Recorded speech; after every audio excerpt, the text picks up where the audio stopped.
All right. We've had some time to turn and talk to each other about these answers. Miss Simpson's going to pull sticks.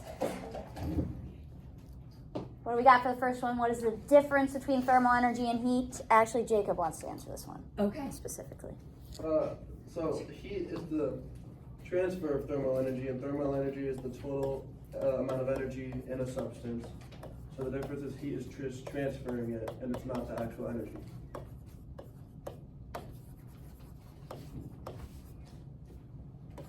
And we talked when I was over there. They do have something similar between them. Yeah, they have the same units. Do they? Yeah, they both use calories and joules. Nice. That's pretty interesting, actually.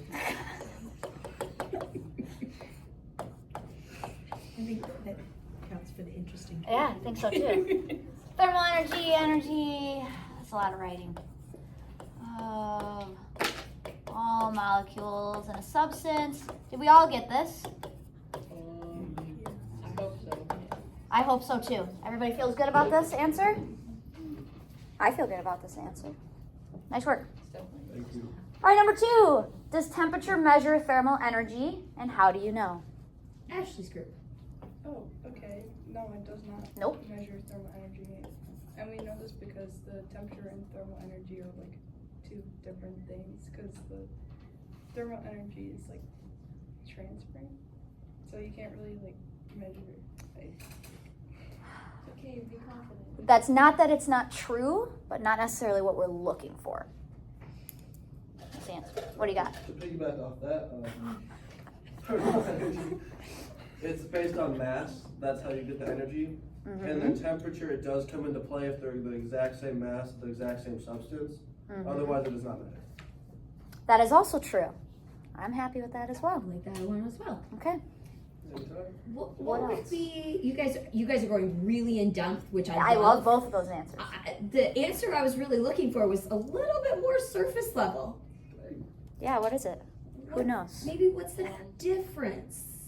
What's a key difference Kenan? between the two of them? Temperature is just like the average of a small sample size of thermal energy, and thermal energy is like the whole thing. Still fantastic. Too deep still. One's measured in Celsius. Yes. Not the same. I'm very impressed. Very. I'm very happy with all of these answers, but this is what we were looking for. That's I love that we're getting you to really think deep Don't forget and the K. really explain your answers, which is fabulous. Yeah, it's because you stretched your brains out so This is true. Awesome. All right, number 3. What happens to the temperature of a substance during a phase change and why? Kendon? It stays the same. Stays the same. Why? I don't know. Okay. Who can help him out? Maybe somebody other than Jacob? You're told so me the answer. Okay, well then Austin. Austin, you tell us why. Because it only has enough energy to do one thing at a time. Yes, amazing. I'm gonna write it. Energy can only do one thing at a time. So either the energy is going into the phase change or into the temperature change. So is this kind of like a stair? Then like, does it go up and down, and then like, yeah, that thing, like a stair. Oh, The one where if it gets Yeah. too much. then yeah, it where goes we down. saw the horizontal versus the vertical lines. Yeah. Okay. Fantastic. All right, number 4. What state or states of matter can be compressed? Megan? Gas. Gas. Yes. Did everybody write that? Yeah. Well, you didn't write it probably. Yeah. Did everybody say that at least? Yes. Yes. Okay. Everyone better. Fantastic. That's a little bit from Unit 1, really. It was a while back. All right, number 5. State the law of conservation of energy. Lucas. Energy can't be created or destroyed, only transferred. Yes, fantastic. Wonderful. Everybody said that? Yes? Yeah. Awesome. This has been the best class today, I think, with this work. I'm very impressed. I appreciate the compliment. Amazing. Now on to new stuff. Yeah.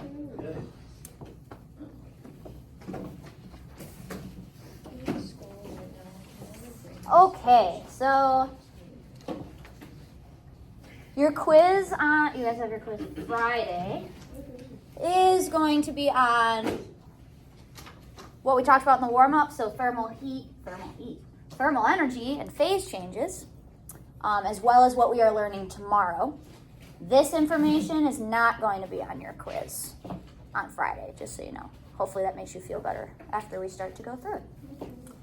So today we're going to talk about specific heat and specific heat capacity.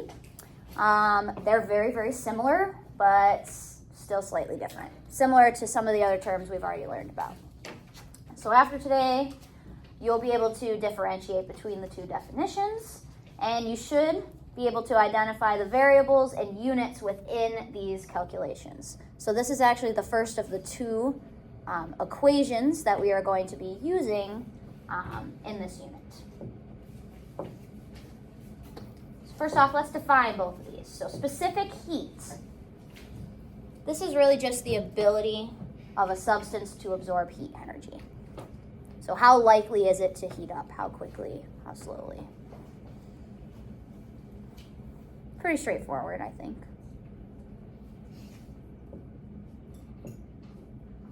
So how well a substance absorbs heat or heats up,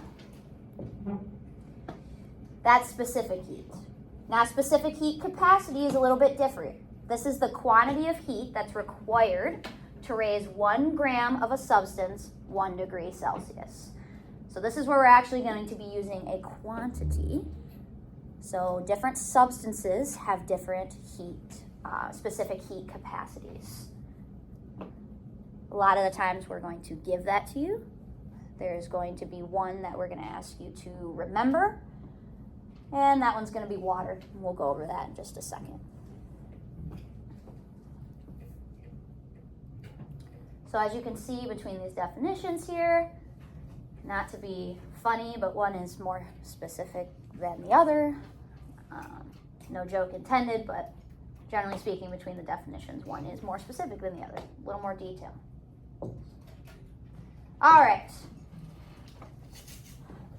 So when we're talking about these definitions and talking about when substances heat up, an object that heats up slowly has a high specific heat capacity. So what this means is that it needs a lot of energy to raise the temperature of a substance. I'm not going to press it and show them the examples on accident. We did that first hour. So try thinking of some examples of everyday things that might heat up slower than other things. So if you're thinking about a hot day in the summertime outside, or inside, I guess, what would take a longer time to heat up, generally speaking? Lucas. Bark on a tree. Yeah, that's really good. Yes. I was just thinking like water compared to sand. Fantastic. Wow. We did that in earth science last year. Wonderful. I Yes, remembered- I water. remembered something. Water definitely takes a longer time to heat up than sand, and I'm going to use that as an example in a minute as well. Megan. I was gonna say like white clothes versus like black clothes because black absorbs heat. Yeah, different colored substances. Yeah, absolutely. What about rocks? Rocks. What do you think about rocks? You think those are slow? Slow? Yeah, I'm good with that. Awesome. We're missing one, but I didn't think about it at first until I saw it. So water was definitely one of our bigger examples, and then silicone as well. Not silicon on the periodic table. Silicone and silicon are different. Silicone. Silicone, like, it's probably closer to 10 years now. There was a big silicone bakeware craze. So it's really flexible. It looks almost like a rubbery plastic, but it can go in the oven, Mm-hmm. right? And it still stays Yep. really, really cool. That's cool. Now, an object that heats up very quickly actually has a low specific heat capacity. So I know that can be kind of weird to think about. It's kind of opposite. In In this instance, it needs a little bit of energy to raise the temperature. So Jacob already beat me to it. Sand is a great example. Mrs. Simpson was using the example of when you're on the beach and comparing sand and water when it comes to heating those two up. If you're stepping on the sand, sometimes you're running on the sand to get out of that really hot temperature and go into the water to cool off. So on a hot day, sand heats up a lot faster than water. So water has a high specific heat capacity compared to sand that has a lower specific heat capacity. Metal is another great example of that as well. Yeah. Okay. Human. A human. Well, humans Ooh. are primarily water. So the specific heat capacity is actually going to be on the higher side. Okay. That is, I didn't know the answer off the top of my head, to be honest. So Yeah, what the actual specific heat capacity of a human is, I don't know. I don't know. I don't know. But it's I'm going not to be sure. on the higher side considering we were. I'm surprised you knew that. That's squishy science, maybe. It is squishy science. I know a little squishy science. All right, so the higher the specific heat capacity value of a substance, the more energy is actually needed to change that temperature. Basically just combining what we just talked about on the slide before. And we have units that are specific for specific heat capacity. I'm not trying to make a joke, that's just what's coming out. So when we use units for specific heat capacity, these are derived units. So we're either going to use joules per gram degree Celsius or calories per gram degree Celsius. This is just going to depend on the unit that we are starting with in the problem, or possibly we will give you or tell you that you need to make sure that your units are joules or calories, generally speaking. Now, here is the one specific heat capacity that we are going to require you to remember. Similar to how we had you remember the density of water, we're going to have you remember the specific heat capacity for water, which is 4.18 joules per gram Celsius, or if we're in calories, 1 calorie per gram degree Celsius. So those are the two values you're going to need to remember. If you're solving a problem later on and you're solving, if we don't tell you what you need to convert to unit-wise, you get to choose which value you want to use. But a lot of the times, it's going to be given to you in the problem. Good so far? Thumbs up, thumbs down, thumbs sideways. All right. Here's our equation. Talk about the units in the equation. So we have a 4-variable equation. We've really been dealing with 3-variable equations. We're adding an extra variable for you. So let's break this down. So this should be in the box on your note sheet. So Q is equal to M delta T Cp. So Q stands for heat. Not sure why, just is. This is something I didn't mention before. Oh. Make sure that this is a capital Q. Oh, yes, because lowercase q is something, Is something else that we're gonna Yeah. learn. So the other equation we're gonna Oh, learn yeah. also is a Q, but it's a lowercase, so it is gonna make a difference. Oh, Oh, sorry, I thought in the crash course video was a It little. does. Technically speaking, they can be interchanged. For our purposes, to keep things straight, this one needs Yeah. to be a capital Q, and then the other equation we're gonna use is gonna specifically be a lowercase q, so we can differentiate the two.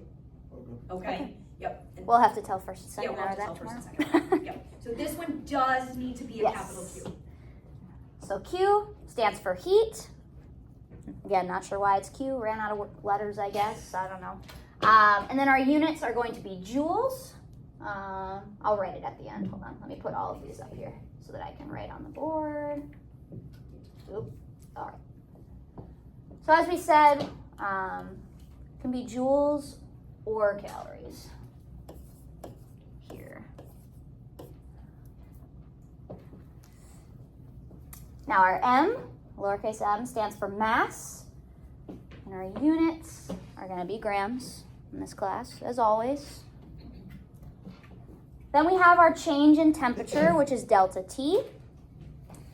And again, as always, in a chemistry class, we are going to use degrees Celsius. When we're talking about our change in temperature, we're going to be talking about our final temperature. So T with a subscript of F here is how we indicate that final temperature, minus T initial temperature. That's how we're going to be finding our temperature change. This can sometimes be positive, but at other times it can be negative. That is okay. Sometimes we're increasing temperature, sometimes we're decreasing temperature. And then C subscript P is our specific heat capacity. And as we said, that's going to be in joules per grams degrees Celsius, or keep getting stuff, calories, grams degrees Celsius here. Again, the only one you're going to need to remember is water. Otherwise, it's going to be given to you.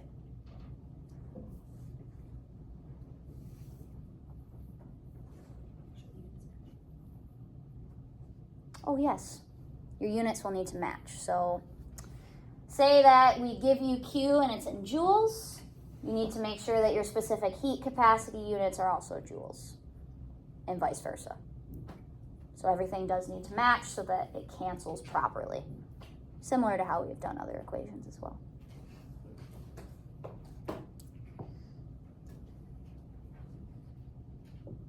All right, let's practice. Yes. I was just gonna say, are we doing the pickets again? No, not in this unit. Not in this unit. Okay. This is a plug and chug equation, if that helps. Yeah. Pickets will be back next semester. Picket, yeah. They're not gone forever, but we're taking a break from pickets. Yes. Yeah, I'll enjoy it one less. Okay. So here's one of the types of problems that you're going to see for specific heat capacity.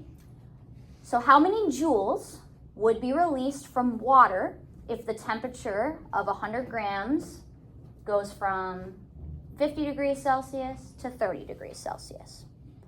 So, similar to how we want to set up our other problems. So, I'm going to put the equation here for you, and then I'm going to list all of my variables. Q,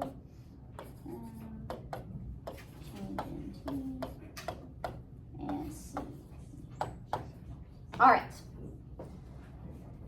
Do we know what we're solving for based on the question? How many joules? How many joules, right? So are we what variable are we solving for? Q, yes. So I'm going to put a question mark here, but I'm also going to put J for joules to remember that that is going to be my unit, because that's what it's asking me in the question. Oh, too short. How many joules? All right, our mass, that's also given to us in the problem. We have 100 grams. Change in temperature. So if the temperature goes from 50 degrees Celsius to 30 degrees Celsius. So this is our initial, and this is our final. So based on that, we're going to have a negative value here. So this means we're going to set this up for 30 minus 50 degrees Celsius, which gives us negative 20 degrees Celsius. We're doing it this way because we are going, we're subtracting our final temperature from our initial temperature. So we're starting at 50 and ending at 30. So negative 20 degrees Celsius. So we need our specific heat capacity. I've run out of values in the problem though. So how do I know what it is? Jacob? It's water. It is water. Give that to you right here. That's the one specific heat capacity we're asking you to remember. Which value are we going to use based on units? Yeah, joule. Yeah, so what was the value, Jacob? 1.18. 4.18 joules per grams degrees Celsius. Awesome. So we have everything that we need now, and it's just a plug and chug, right? Something we are going to have to pay attention to at the end here is sig figs. Don't forget about sig figs. Also remember, if you set this up this way, where you list out all your variables and include your units, you do not have to show units in the work. But remember, you do have to show units somewhere while solving this. I always show units, so you'll see that. So Q is going to be equal to 100 grams times our change in temperature times 4.18 joules per gram Celsius. Just plug and chug, right? We're just multiplying all these values together to get Q. Whoever has a calculator, can you please let me know what the value is? I know it's negative 8,000 something, I think. 8,306. What'd you say?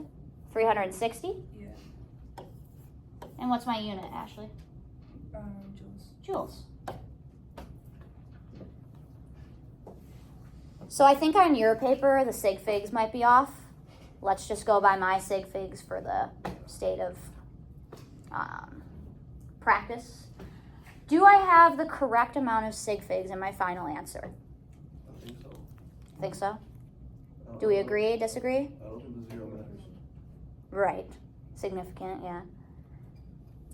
Remember in these problems, here, this might be my problem.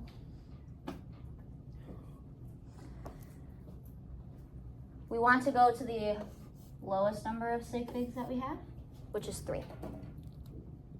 So did I end with 3 sig figs? Yes.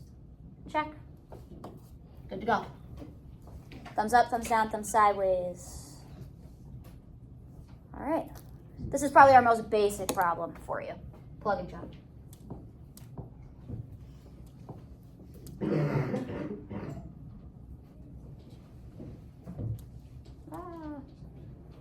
Okay, let's try this one. Maybe. A little bit different. If it takes 105 calories to warm a 100-gram sample of aluminum from 20 degrees Celsius to 25 degrees Celsius, what is the specific heat capacity of aluminum? So we're no longer solving for Q, we're solving for something else. Solving for our specific heat capacity this time. So I'm going to do the same thing. I'm going to set up my variables.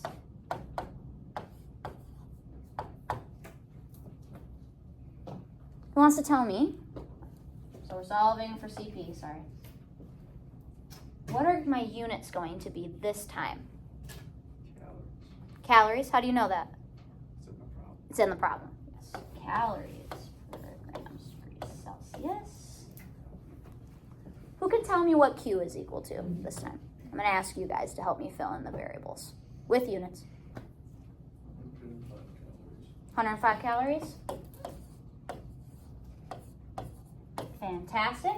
What about our mass? Mallory. 100 grams. Yep, 100 grams. And our change in temperature, Addie. 5 degrees Celsius. 5 degrees Celsius. And you know that because? 25 minus 20. Yep. So our starting temperature was 20. Our final was 25. You subtracted 25 from 20, and we get 5 degrees Celsius. We have everything we need now. So we can plug into our equation. So 105 calories is equal to 100 grams times our change in temperature. And then we do not know our specific heat capacity. Recommendation, so that you do not mess up your values, is to calculate this first before you divide both sides. So So what do I get if I multiply 100 times 5? Huh? 500.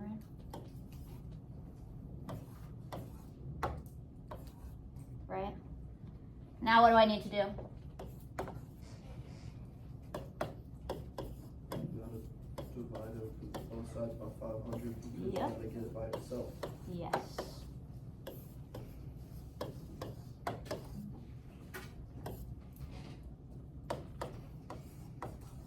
So what is our specific heat for aluminum?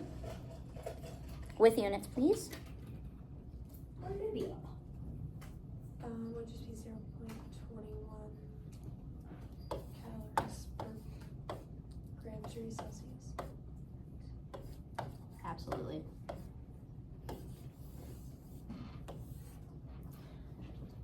Do we have the correct number of sig figs here based on my problem? I realize yours might be a little bit off. Yes? No? Some of you are looking quizzical. So, Yeah, I'd agree with that.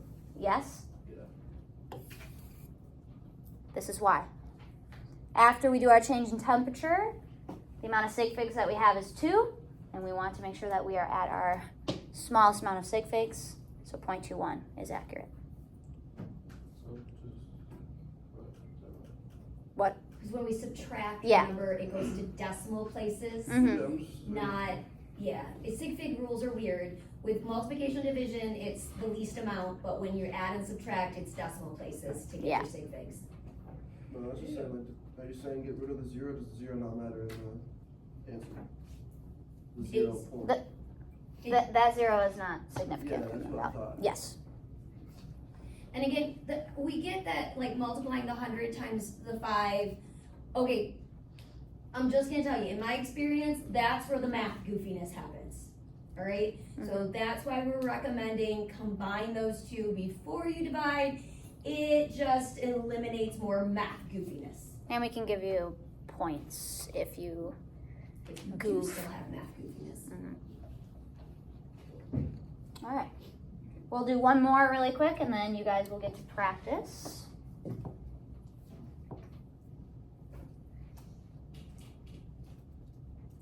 Yeah, this one. Let's do this one. All right. If it takes 31,500 joules of heat to warm a 750 gram sample of water, what was the temperature change? This time, we're solving for our change in temperature. Q, that was a bad Q, sorry. Change in temperature, CP, so we're solving for change in temperature this time. Who's able to give me the values that we do have?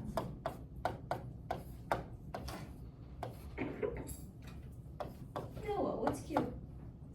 31,500 joules. That's right. Joules, mass. Megan. 750 grams. 750 grams, nice. And specific heat, Sahara. 4.18 joules per gram Celsius. how did you know to use that value? Yep, because it's water, but how'd you know to use this value instead of the other one? What was the sort of problem? It's joules. Joules, yep, has to match. Joules and joules. Nice job. We have everything we need again. Let's solve. So Q is equal to our mass. We don't know our change in temperature, that's what we are solving for, times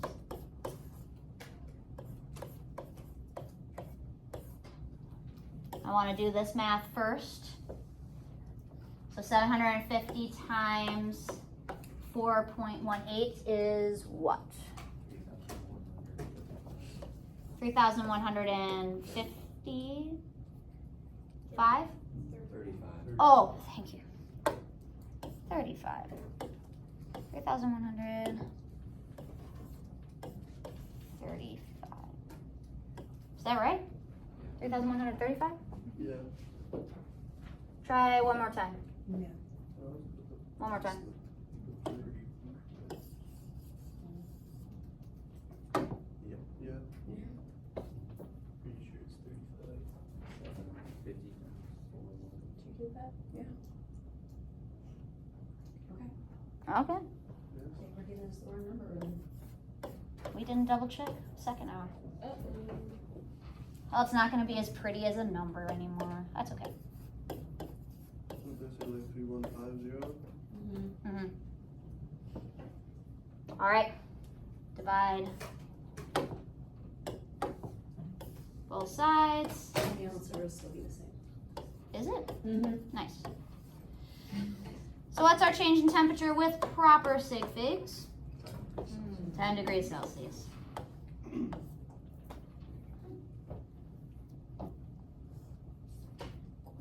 Is that the right amount of sig figs? No, that's I'll one. put 10 Nice. or 2.0. And if I put 10.0, then I have more sig figs. a line of Yeah, Mm. great idea. Repeating. Yes? Oh, that's awful. I'm sorry. Wow. Can't believe There we go. I'll be bringing Nice work. I'm impressed today. You guys did great work. Now let's practice. Everybody feeling okay? No questions? Comments, concerns? All right. Do the odds on your practice sheet, please. We do have the answer key up front if you want to check. Make sure you have proper sig figs as well. And that is what we're doing for the rest of class time today.